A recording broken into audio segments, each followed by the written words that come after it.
Ô Seigneur, par ton Saint-Esprit, viens parler à travers ma bouche et prends le contrôle, Seigneur, en toutes choses de ce que nous pouvons dire et que l'Esprit rend témoignage à notre esprit. De plus en plus, Seigneur, nous observons des discours de séducteurs partout, à travers la planète, que ce soit par des politiciens, par des gens des médias, mais encore pire, et cela nous attriste, au sein même des églises des hommes, Seigneur. Et cela devient même aujourd'hui la guerre des séducteurs. Des discours qui viennent pour plaire à nos oreilles, des discours marketing. Mais où est passé l'évangile de Christ? Oui, le fondement apostolique. Je suis en train de lire un livre qui n'est plus édité et qui est pourtant très intéressant, un livre de Michael Green qui s'appelle L'évangélisation dans l'Église primitive, qui se base sur des témoignages d'époque de l'Église primitive. Et il y a par exemple, avec le sujet dont je traite aujourd'hui, des choses très intéressantes qui y sont dites par exemple. Donc ils reprennent, en fait dans tout le livre on nous explique comment des Paul de Tarse, des Pierre, des gens et des gens qui ont suivi dans l'église primitive évangélisaient et pourquoi ils portaient du fruit. Donc voilà par exemple ce qui est écrit. Dès lors, on est en droit de se demander quelle mesure de son authenticité le christianisme peut avoir perdu au moment du transfert de l'évangile d'un milieu sémitique à un milieu hellénistique, donc grec, en réponse au célèbre aphorisme de Tertullien « Qu'y a-t-il de commun entre Athènes et Jérusalem ?» La plupart des évangélistes pourraient riposter beaucoup de choses. Y a-t-il alors des domaines où Athènes a pu engloutir Jérusalem au point que non seulement la forme, mais encore le fond de l'évangile en ait été altéré? Et je rappelle que une des premières fois que le Saint-Esprit m'a parlé en la personne de notre Seigneur, il m'a dit « Les Grecs ont trahi ma parole ». Donc je vous laisse méditer sur le sujet. Un peu plus loin, il est précisé, premièrement, ils prêchaient une personne. Leur message était nettement christocentrique. Très souvent, le Nouveau Testament identifie l'Évangile à Jésus ou à Christ, et j'ajouterai le Nazoréen. Donc, réfléchissons bien sur le sujet, justement, et que le message de l'Évangile repose principalement sur que Christ est ressuscité. Et c'était le centre de leur message, comme il est écrit un peu plus loin, justement. Aujourd'hui, nous entendons beaucoup de choses qui vont dans tous les sens, mais qui ne parlent pas de l'essentiel. Donc, méditons bien sur ce sujet. À chaque fois que nous écoutons des pasteurs, des gens qui se nomment prophètes, bishops, archevêques général et tous les titres pompeux les plus possibles, sont-ils en réalité des vrais témoins de Jésus le Christ, comme il nous appelle à le faire dans le dernier chapitre et les derniers versets de Matthieu, qui nous est rappelé dans l'Acte des Apôtres, mais également dans les épîtres de Paul. Est simple, un évangile christocentrique. Nous rappelons que le Verbe de Dieu, le Créateur, est venu s'incarner dans un corps d'homme, en Jésus de Nazareth, le Nazoréen, et non pas le Nazaréen.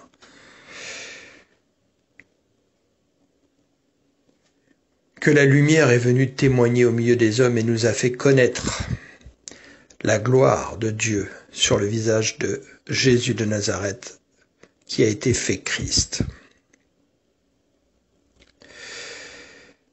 Que Jésus est venu nous enseigner, nous mettre en garde contre les docteurs de la loi, puisque lui, il est la grâce. Et donc, les docteurs de la loi sont le légalisme qui viennent assassiner la grâce. Et force est de constater que malheureusement depuis partout le légalisme vient dans l'Église pour détruire la grâce, comme des assassins de la grâce. Et qui nous permet de vivre dans cet équilibre de la grâce, où tout est permis mais tout n'est pas utile, tout est permis mais tout n'est pas utile à l'édification, le Saint-Esprit. Christ a été crucifié selon le plan et la sagesse divine, pour porter sur lui toute notre culpabilité, nous libérer du péché originel et nous donner l'accès de nouveau à l'arbre de vie par la foi en Jésus le Christ, Yeshua Mashiach, afin de ne plus marcher par la vue mais marcher par la foi. Il est ensuite devenu l'Esprit vivifiant qui donne le Saint-Esprit, qui souffle l'Esprit Saint sur nous pour nous guider. Et nous a appelés à témoigner de lui jusqu'aux confins de la terre, et donc à être des ambassadeurs de Christ et donc des ambassadeurs de la grâce, ceux qui manifestent la grâce. Or, qu'entendons-nous aujourd'hui dans les églises? Des hommes, soit des assassins de la grâce qui essayent de continuer à mettre des chaînes sur nous et nous empêchent de prendre notre envol en Christ, soit des discours qui justement ne nous entraînent pas à rentrer dans la plénitude de Christ et à grandir dans la pleine stature de Christ, et qui empêchent le corps bien coordonné de marcher ensemble, l'affaiblissant. Soit des discours marketing, avec les 7 clés pour réussir, les 5 clés pour faire ceci, les 3 clés pour faire ceci, les convocations solennelles, et j'en passe, les discours qu'on peut voir dans la rue pour vendre du Coca-Cola, du cheeseburger, le dernier Levi's qui vient de sortir. Est-ce que Christ est venu parler ainsi? Et que nous dit-il? On reconnaît un arbre à ses fruits. Un mauvais arbre ne peut pas porter de bons fruits. Il nous met en garde contre les faux prophètes. Par la suite, parce que l'Esprit Saint vient parler à travers des Paul de Tarse, à travers des Jean, à travers des Pierre, ils nous avertissent tous contre justement les séducteurs qui vont venir de plus en plus, les faux prophètes. Nous qui allons tomber justement dans ces discours, étant séduits et voulant entendre des choses qui plaisent à nos oreilles mais qui ne sont pas la vérité. Que faisons-nous de tout cela? Revenons à la simplicité de l'évangile de Christ, à la vérité. Et prenons garde à nous-mêmes, à tous ces discours, justement. Dieu ne nous appelle-t-il pas aujourd'hui, au lieu de construire des méga-churches de milliers de personnes qui coûtent beaucoup d'argent et où le pasteur devient à un moment donné plus obsédé de rentrer de l'argent pour le fonctionnement de son église que de dire ce que le Saint-Esprit lui commande, à faire des églises de maison, des petites églises, des petites assemblées. Je vous rappelle que le mot église, qui est du grec, est assemblée à l'origine, l'assemblée qui correspond à la pensée hébreu. Ne nous appelle-t-il pas en fait à faire des assemblées, des petites assemblées, mais qui deviennent une multitude de petites assemblées et qui permettent justement au corps bien coordonné de se mettre en mouvement? Réfléchissons à cela ensemble et puissions-nous y trouver les réponses sous la houlette du Saint-Esprit soufflé par notre Seigneur. J'entendais ce matin un gars qui se dit prophète, qui travaille avec un homme de Dieu qui visiblement est plus intéressé par l'argent et les richesses du monde que par autre chose, et qui venait attaquer un autre homme de Dieu. On fait la guéguerre entre nous, et il nous parlait que dans l'Ancien Testament, tatati, les prophètes, et puis l'encens et les bougies, et tatati, et tatata. Est-ce que Christ est venu avec des encens? Est-il venu avec des bougies? Est-il venu avec ceci? Non, non, il est venu en toute simplicité. Mais dans sa simplicité, waouh, il avait tant de choses. Et aujourd'hui, nous regardons en église, regarde le beau costume du pasteur, et puis ses bagues en or, et puis sa grosse Mercedes qui est devant son gros Range Rover. C'est la gloire de Dieu qui est avec lui, c'est pas possible autrement. Que nous a dit le Christ par rapport justement à Salomon? Et il nous a dit quoi? Il y a plus grand que Salomon devant vous. Pourtant, il était avec une simple tunique, une apparence qui faisait qu'il était méprisé des hommes.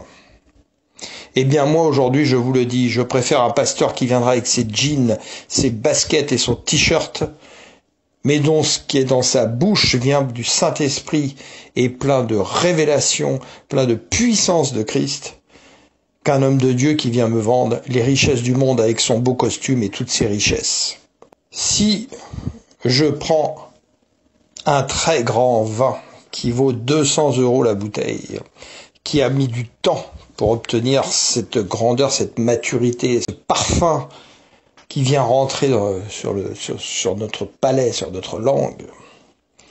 Si je le transfère dans une bouteille sans étiquette, une bouteille en verre vide, le contenant, cette bouteille, n'a plus l'étiquette, etc., n'a plus la gloire qu'elle avait avant, par l'apparence que nous voyons devant nos yeux. Mais est-ce que cela va changer le contenu? Non. Le goût du vin sera toujours le même. Par contre, si je la mets dans une bouteille plastique, là, le plastique va altérer le goût. Et que nous dit le Seigneur? Nous sommes le temple du Saint-Esprit. Notre corps doit être sanctifié.